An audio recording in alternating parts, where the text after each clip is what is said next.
Hey guys, so I got an unboxing of this called Card Sharp.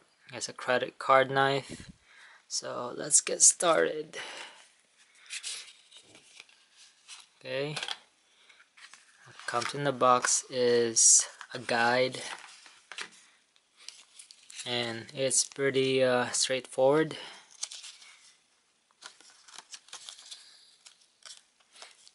Okay, so here we go.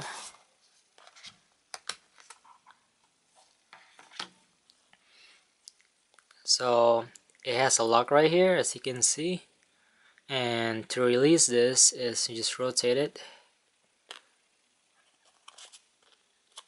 There we go, and it's gonna pop out.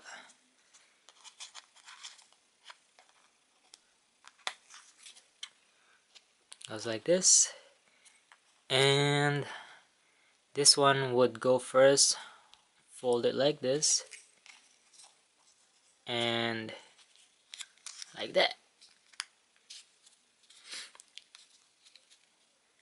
Pretty easy. It's awesome.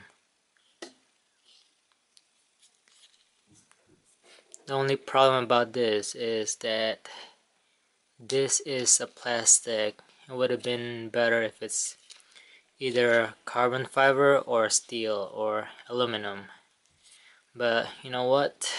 It's only for 20 bucks, and I gotta say it's worth it. So if you wanna put it back, you know, unfold that, put it back like this, rotate the lock so it won't pop out of nowhere and hurt you, because this thing is actually sharp. So yeah, that's pretty much it. Alright, I'll see you guys later.